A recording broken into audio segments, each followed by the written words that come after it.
Hello friends, welcome to our channel. मैं हूं आपका दोस्त प्रवीण कुमार बागड़े और आज हम पढ़ेंगे दोस्तों कंप्यूटर के 13वें topic network and data security के तथ्य सार को।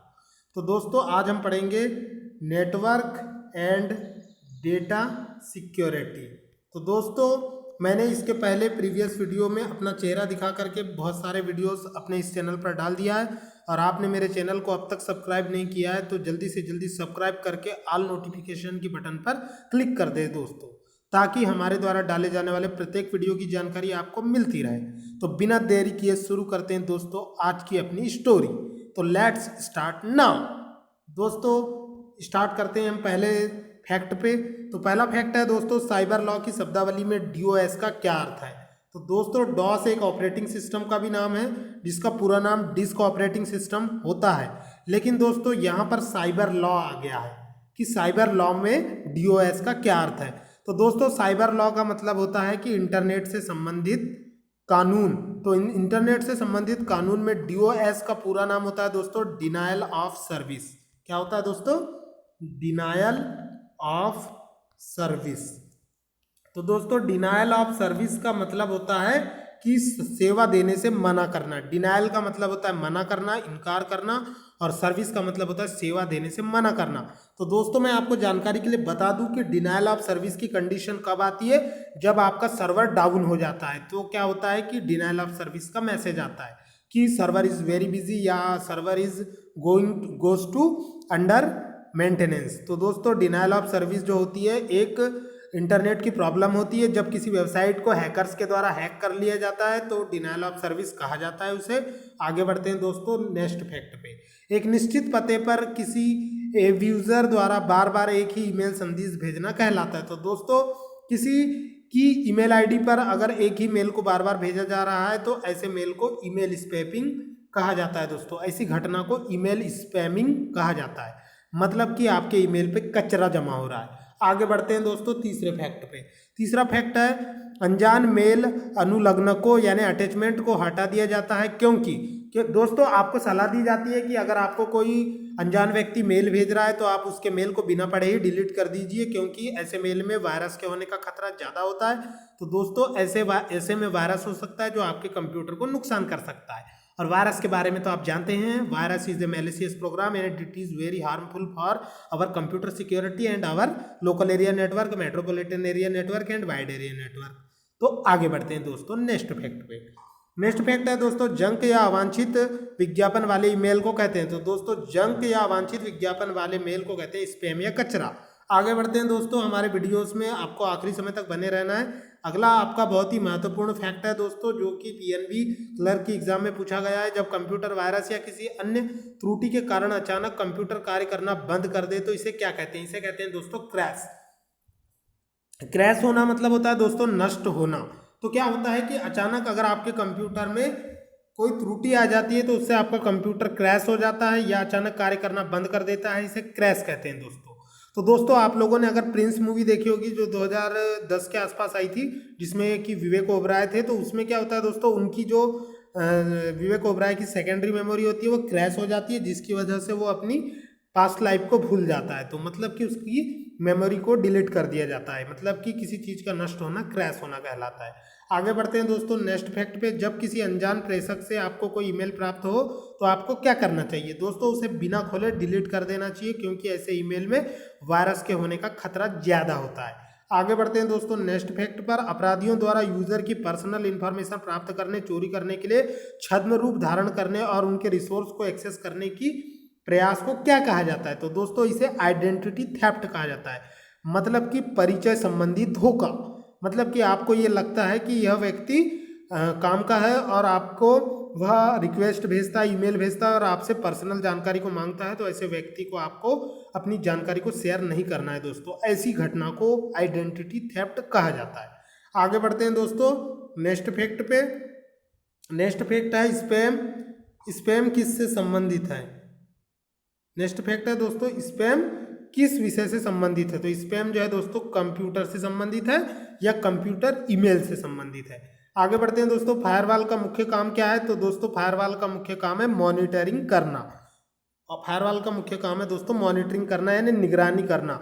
जब आप अपने लोकल एरिया नेटवर्क को इंटरनेट से कनेक्ट करते हैं दोस्तों, तो क्या होता है कि इंटरनेट से जो भी पैकेट आपके लोकल एरिया नेटवर्क में आते हैं या जो भी बाहरी इंटरनेट का व्यक्ति आपके लोकल एरिया नेटवर्क को एक्सेस करता है, तो फायरवॉल जो है प्रत्येक पैकेट की जांच करता है, एक गार्ड या फिल्टर की तरह कार्य करता है। तो इसका कार्य होता है निगरानी करना या मॉनिटरिंग करना, या आपके नेटवर्क को अनएथोराइज्ड एक्सेस यानी अनाधिकृत पहुंच से बचाना। आगे बढ़ते हैं दोस्तों। आगे आपका नेक्स्ट फैक्ट है दोस्तों, प्रॉक्सी सर्वर का प्रयोग किया जाता है तो अनाधिकृत उपयोगकर्ताओं के खिलाफ सुरक्षा प्रदान करने के लिए। तो अनाधिकृत उपयोगकर्ता मतलब अनएथोराइज्ड यूजर जो होते हैं दोस्तों। प्रॉक्सी सर्वर जो होता है एक्चुअली में आपका जो क्लाइंट होता है दोस्तों, क्लाइंट और जो आपका मेन सर्वर होता है उनके बीच में, एक मेन सर्वर के बीच में एक प्रॉक्सी सर्वर का यूज किया जाता है दोस्तों, जो कि एक आभासी सर्वर होता है, जो क्या करता है आपके द्वारा भेजी जा रही रिक्वेस्टों को फिल्टर करने का कार्य करता है। आगे बढ़ते हैं दोस्तों। कुकीज़ कंप्यूटर पर स्टोर होती है। तो दोस्तों कुकीज़ जो होती है यूज़र की वेब एक्टिविटी संबंधी सूचना होती है, जो वेब ब्राउजर पर और वेब सर्वर पर स्टोर होती है। कुकीज़ को आप इनेबल या डिसेबल कर सकते हैं। कुकीज़ के कारण ही आपके वेब ब्राउजर में यूज़र के इंटरेस्ट की वस्तुओं को सामने डिस्प्ले किया जाता है या रिप्रेजेंट किया जाता है। आगे बढ़ते हैं दोस्तों नेक्स्ट फैक्ट पे। किसी नेटवर्क में कंप्यूटर को हैकर के इंट्रूजन यानी अतिक्रमण से बचाने के लिए प्रयोग करते हैं। तो दोस्तों फायरवॉल का यूज करते हैं इंटरनेट में इंट्रूडर के अटैक से बचाने के लिए, इंट्रूडर यानी अतिक्रमण करता। आगे बढ़ते हैं दोस्तों नेक्स्ट फैक्ट पर। किसी यूजर ने किसी वेबसाइट पर कितनी बार विजिट की है, इसका पता लगाने के लिए किसका प्रयोग किया जाता है। तो दोस्तों किसी यूजर ने किसी वेबसाइट को कितनी बार विजिट किया, इसका पता लगाने के लिए जो इन्फॉर्मेशन होती है वो कुकीज नामक फाइल में होती है। आगे बढ़ते हैं दोस्तों नेक्स्ट फैक्ट पर। नेक्स्ट फैक्ट है आपका कि इसमें सुरक्षा के लिए फायरवॉल का प्रयोग किया जाता है। तो दोस्तों अनएथोराइज्ड, इससे सुरक्षा के लिए फायरवॉल का प्रयोग किया जाता है। तो अनएथोराइज्ड एक्सेस यानी अनाधिकृत अधिगम के लिए दोस्तों फायरवॉल का यूज किया जाता है। जो बाहरी यूजर को जो आपके नेटवर्क को एक्सेस करना चाहते हैं उन्हें उनसे बचाने के लिए, अनाधिकृत लोगों से बचाने के लिए फायरवॉल का यूज किया जाता है। फायरवॉल जो होता है दोस्तों ये हार्डवेयर सॉफ्टवेयर दोनों का कॉम्बिनेशन होता है, या दोनों हो सकता है, हार्डवेयर भी हो सकता है या सॉफ्टवेयर भी हो सकता है। और दोस्तों फायरवॉल जो होता है इसका प्रयोग जो है कंप्यूटर में एक फर्मवेयर की तरह भी किया जा सकता है। आगे बढ़ते हैं दोस्तों नेक्स्ट फैक्ट है आपका संचार नेटवर्क में फायरवॉल का प्रयोग किया जाता है अनाधिकृत। इसके बाद में कंप्यूटर वायरस होता है, एक द्वेषपूर्ण सॉफ्टवेयर प्रोग्राम यानी कि मैलिशियस सॉफ्टवेयर प्रोग्राम होता है। एक्चुअल में दोस्तों कंप्यूटर वायरस जो होते हैं वो एक प्रकार के प्रोग्राम होते हैं, छोटे छोटे प्रोग्राम कोड होते हैं जो एक बार आपके कंप्यूटर में आ जाते हैं तो आपके कंप्यूटर की वाट लगा देते हैं। आगे बढ़ते हैं दोस्तों नेक्स्ट फैक्ट पे। ऐसे वायरस जो समय बीतने पर या किसी खास तारीख को चलते हैं, ऐसे वायरस क्या कहलाते हैं। तो दोस्तों ये SBI PO का क्वेश्चन है, ये टाइम बॉम्ब कहलाते हैं। टाइम बॉम्ब जो होते हैं ये स्पेसिफिक कंडीशन के बाद ही एक्टिवेट होते हैं। इसके बाद में हम बात करेंगे दोस्तों एक प्रोग्राम जिसमें अन्य प्रोग्रामों को संक्रमित करने की योग्यता होती है तथा जो अपनी ही प्रतियां बनाकर दूसरे प्रोग्रामों में फैल सकता है। तो ऐसा जो प्रोग्राम होता है दोस्तों वो वायरस कहलाता है, जिसका बेस्ट एग्जांपल है वॉर्म्स, जिसकी प्रॉपर्टी मैंने आपको चेहरा दिखाने वाले वीडियो में बताया दोस्तों। ये सेल्फ रिप्लिकेटिंग प्रोग्राम होता है, मतलब स्वयं की प्रतिलिपि बनाने में सक्षम होता है। नेक्स्ट फैक्ट है दोस्तों कंप्यूटर वायरस होता है एक ऐसा कंप्यूटर प्रोग्राम जो स्वयं की प्रतिलिपि बना सके। वायरस में दोस्तों बहुगुणित होने की या प्रतिलिपि बनाने की विशेषता पाई जाती है। इसके बाद में हम नेक्स्ट फैक्ट पे देखेंगे दोस्तों, यदि आपका कंप्यूटर स्वतः रिबूट होता है तो संभावना है कि इसमें खालिस्तान हो। तो रिबूट का मतलब मैंने आपको बताया दोस्तों, रिबूट का मतलब होता है दोबारा अपने आप चालू होना। तो आपका जो कंप्यूटर होता है वो अचानक रिस्टार्ट होने लगता है, ऑटोमेटिकली रिस्टार्ट होने लगता है। तो मतलब आप समझ जाना कि आपके कंप्यूटर वायरस से इन्फेक्टेड हो चुका है, वायरस के सिम्टम्स उसमें आ चुके हैं। आगे बढ़ते हैं दोस्तों नेक्स्ट फैक्ट है वह वायरस प्राय फ्लॉपी डिस्क ड्राइव में रह रहे डिस्क फ्लॉपी डिस्क से आता है। तो दोस्तों वह वायरस प्राय फ्लॉपी डिस्क ड्राइव में रह गए फ्लॉपी डिस्क से आता है। तो दोस्तों वो होता है boot sector virus. Boot sector जो होता है वो फ्लॉपी डिस्क या हार्ड डिस्क का वह स्थान होता है, वह भाग होता है जहां पर ऑपरेटिंग सिस्टम लोड होता है। अगर यदि यह वायरस आपके कंप्यूटर में आ जाता है दोस्तों तो आपके कंप्यूटर में जो ऑपरेटिंग सिस्टम है वो लोड होने में अधिक समय लेता है। आगे बढ़ते हैं दोस्तों नेक्स्ट फैक्ट पर। यह प्राय किसी ईमेल अटैचमेंट के जरिए कंप्यूटर तक पहुंचाया जाता है और अधिकांश नुकसान पहुंचाने के लिए डिजाइन किया जाता है। तो ऐसा जो होता है दोस्तों वो वायरस होता है। इसके बाद में ऐसे नेक्स्ट फैक्ट है दोस्तों वह कंप्यूटर वायरस जो स्वयं को दूसरे कंप्यूटर प्रोग्राम से जोड़ता है कहलाता है ट्रोजन हॉर्स होता है दोस्तों, ये जो एक कंप्यूटर प्रोग्राम से दूसरे कंप्यूटर प्रोग्राम को जोड़ता है। इसके बाद में नेक्स्ट फैक्ट है दोस्तों आपका कंप्यूटर डेटा को नष्ट करने वाले प्रोग्राम जो दूसरे कंप्यूटरों को प्रभावित करने के लिए ट्रेवल कर सकता है, उसे कहते हैं वायरस कहते हैं दोस्तों। इसके बाद में नेक्स्ट फैक्ट है दोस्तों, वायरस, वॉर्म्स और ट्रोजन हॉर्स जैसे सॉफ्टवेयर जिसमें हानिकारक प्रोग्राम होता है मालवेयर कहलाता है दोस्तों। मालवेयर का मतलब ही होता है हानिकारक प्रोग्राम।